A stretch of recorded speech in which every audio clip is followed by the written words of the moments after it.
NewGenGamers.com.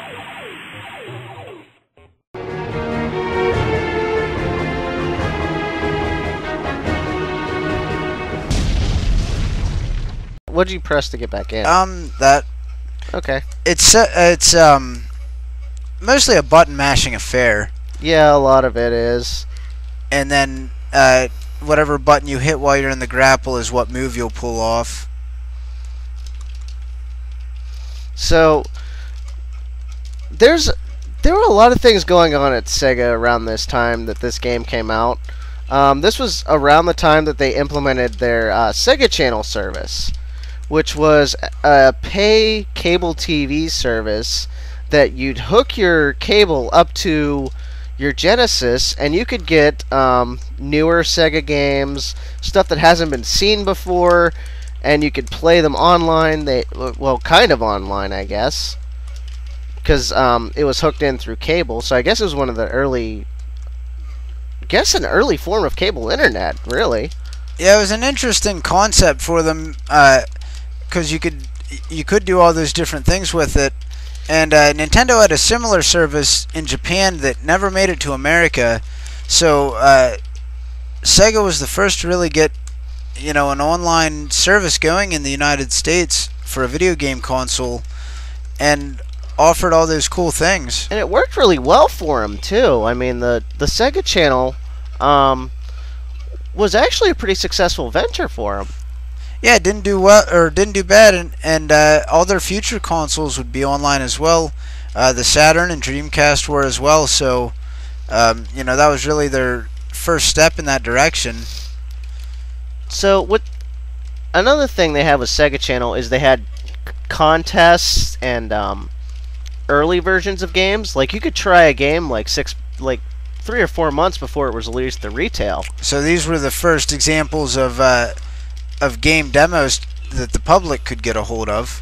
Yeah, I mean, usually before this time, game demos usually only ended up in retailers' hands. Or gaming press. I mean, they never really had a way for people to get them, and this was before the time of demo discs and all that stuff. So really, there was no way to acquire those things. I don't know how you toss people on this one. You basically just press the direction and win the grapple. Well, there should be like a throw, like a... bigger wrestlers have that. They do on the Super Nintendo version, so I'm guessing it's probably something. the X button that's not on the Genesis version. Super Nintendo had a couple extra buttons. Like 3. Yeah. So, well, Bret Hart wins, and he's the best there is, the best there was, and the best there ever will be. So that's a cocky attitude. I don't know about that, but he was definitely good. And that was his shtick. I really have a problem with a guy claiming he's the best at a sport that the winner's predetermined. But hey, fair enough. He's the best, and there you see. That was our Royal Rumble. So. Definitely one of the cooler multiplayer games on the system. You could play 4 players, as you see, if you got a multi-tap. So check it out if you're a nostalgic wrestling fan and want to play with some old characters you haven't seen in forever. Absolutely. Better than pro wrestling for the Master System or NES. Oh, dear Lord.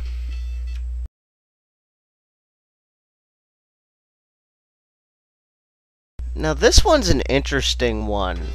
This is race driving.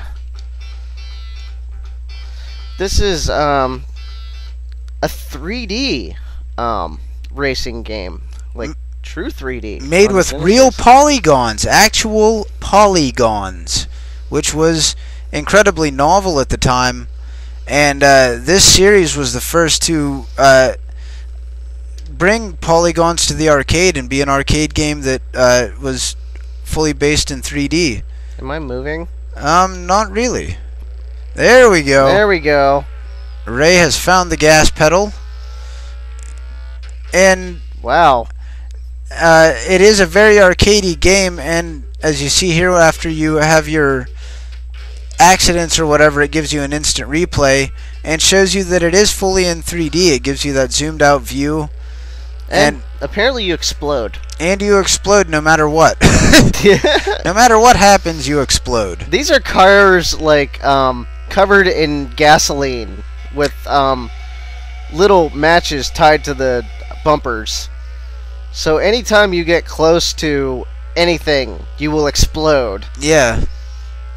But it does looks good. Yeah, it pulls off the 3D effect. Gives you a sense of speed, but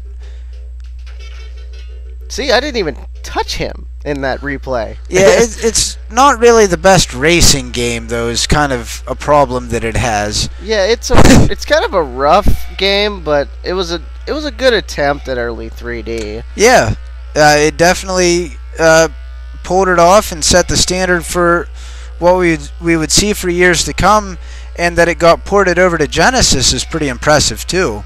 Yeah, because this was a pretty impressive arcade game back in the day. And this was brought to the Genesis by the evil Tenjin, who hated to license games from video game console makers.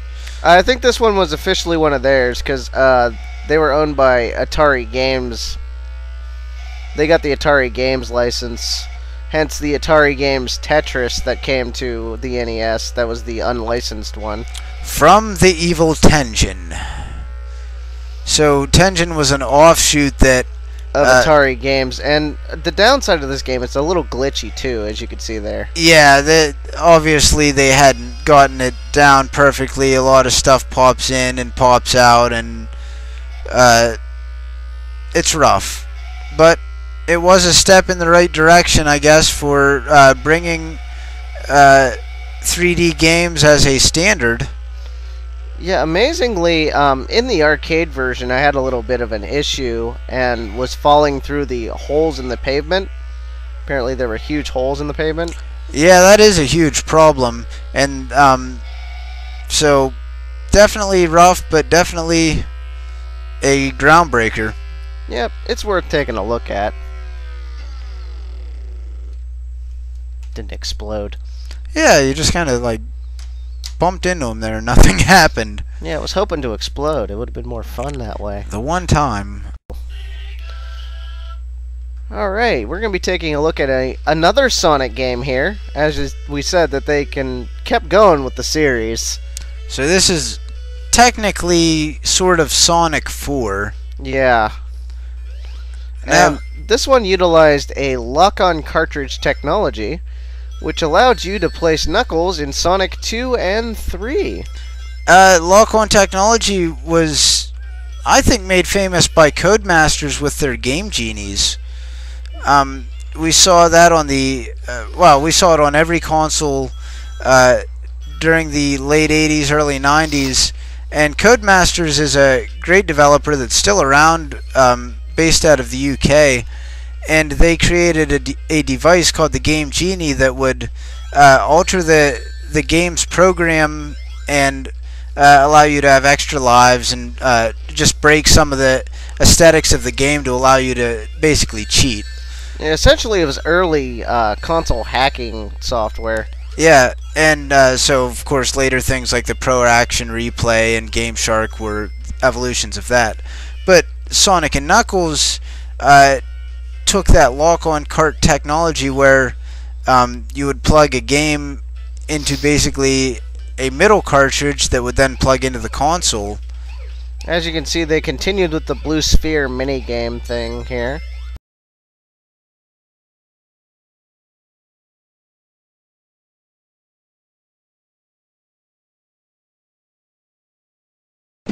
We went to the big guy. We laid the whole thing out for him. We told him we had this great idea for a new game called Sonic and Knuckles. It's Knuckles in his own game. Plus it has new technology. Lock-on technology. So you can play Knuckles in Sonic 2 and 3. It's revolutionary. He just laughed at us. So we sold the whole thing to Sega? Who's laughing now? Batman!